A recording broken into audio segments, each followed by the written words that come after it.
오늘 FTX 얘기를 해보려고 합니다. FTX는 미국의 대표 거래소였습니다. 우리나라로 치면 빗썸과 업비트, 코인원 이런 대형 거래소들이 있죠. 이들 중 하나라고 보시면 될 것 같아요. 현재 미국은 코인베이스가 대장 역할을 하고 있는데 FTX가 잘 나갈 때만 해도 사실상 이제 두 개의 원투펀치가 있지 않았나 하는 생각이 듭니다. FTX 사태를 대부분 다큐멘터리나 아니면 뉴스로 접해 보셨을 거라고 생각을 하고, 저는 이 FTX 사태에서 크립토를 하는 사람들이 알아야 되는 이 자본 논리, 자본에서의 모럴 해저드가 어떻게 발생을 할 수 있는지를 이야기를 하려고 해요. FTX에서 발생했던 이 도덕적 해이가 어떻게 발생을 했는가 라는 거를 비유적으로 설명을 해보도록 하겠습니다. 제가 거래소를 하나 만듭니다.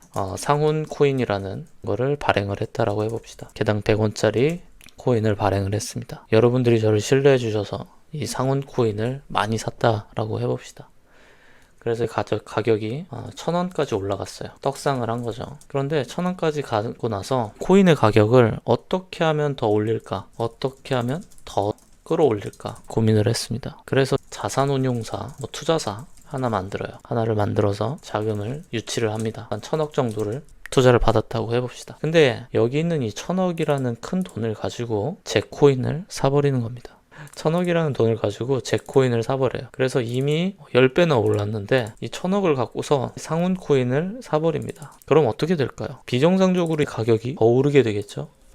그래서 1000원, 3,000원, 5,000원 더 오르게 될 겁니다. 이렇게 오르면 어떤 일이 펼쳐질까요? 사람들이 야 이거 뭐야 대박이네, 뭔진 몰라도 이 코인 대박이네 하면서 소위 말해서 개미들이 붙기 시작합니다. 근데 개미들이 붙어서 이 가격이 처음에 100원이었다가 이제 10,000원까지 올랐어요.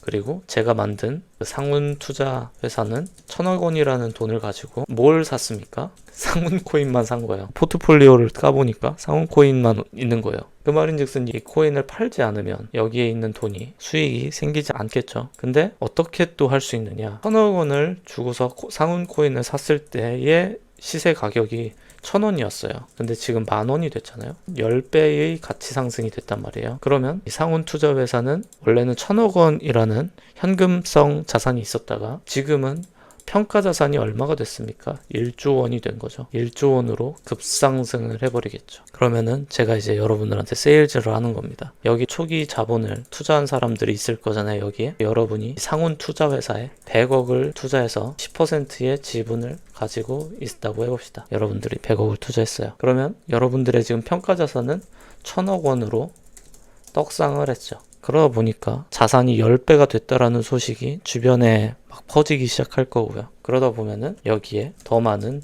투자자들이 붙기 시작합니다. 그러면은 신규 자금이 들어오게 됩니다. 그래서 지금 이 투자 회사의 포트폴리오를 보면 어떻습니까? 현재 평가 금액이, 평가 자산이 상훈 코인 1조 원어치가 있습니다. 구매 가격으로 하면은 1000억 원이었고요. 1조 원어치의 평가 자산이 있는 상태가 되겠죠. 근데 여기에 추가 투자가 유치됐다고 해봅시다. 한 30% 정도가 3,000억 원이 추가 수혈이 됐다고 해봅시다. 그러면 저는 어떻게 했느냐? 여기에 있는 이 돈을 갖다가 이걸 또 삽니다. 이게 상훈 코인이죠. 이거를 또 사버려요.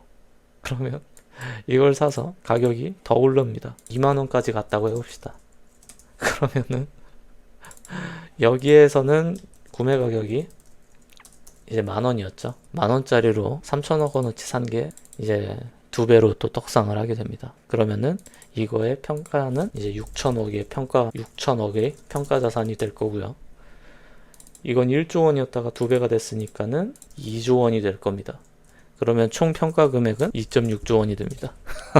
말도 안 되죠. 근데 여기에서 끝없는 돈의 복사를 멈추고 싶지 않은 거예요. 어떻게 멈추지 않을 것이냐? 지금 총 평가 금액이 2.6조 원이 됐습니다. 6조 원이 된 이 평가 금액을 가지고 담보물로 잡고 대출을 받습니다. 담보물로 잡고서 대출을 받습니다.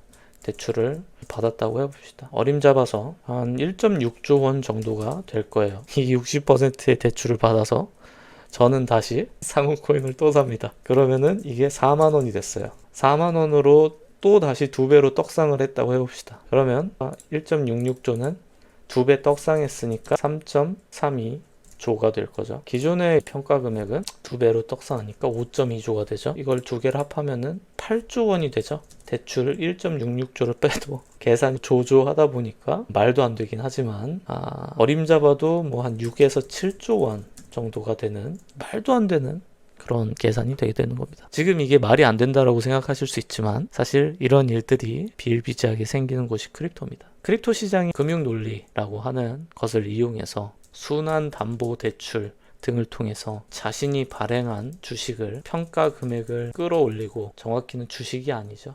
토큰이죠. 토큰의 평가 금액을 끌어올리고 그걸 바탕으로 다시 대출이나 또는 투자를 유치하고 그걸 바탕으로 다시 평가 금액을 끌어올린다. 엄청나게 극심한 버블이 발생을 하게 됩니다. 이 말도 안 되는 버블이 발생을 하게 되고요. 그럼 이 무슨 일이 펼쳐지는 거냐, 결과적으로.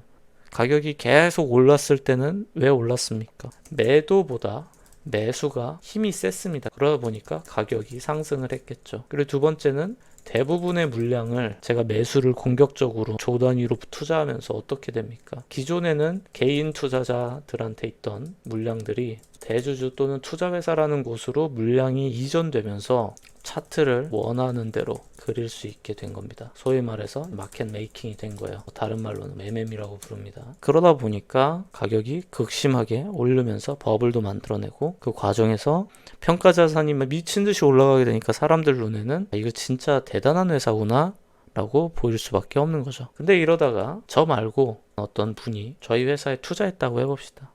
저희 회사에 한 5천억 정도를 투자한 분이 있다고 해봅시다. 근데 이분이 내가 이거 까봤는데 야 너희 문제가 많아. 이거 가치가 하락하면 어떻게 하려고. 그렇죠. 가치가 하락하면은 이거는 연쇄적으로 파괴가 될 수 있겠죠. 특히 담보대출까지 진행을 했기 때문에 순환해서 가격을 끌어올리고 순환해서 그 가격 올린 걸 바탕으로 또다시 담보대출을 받고, 이 루프가 해소가 되지 않은 상태면은 결과적으로 가격이 무너질 때 대응이 안 되겠죠.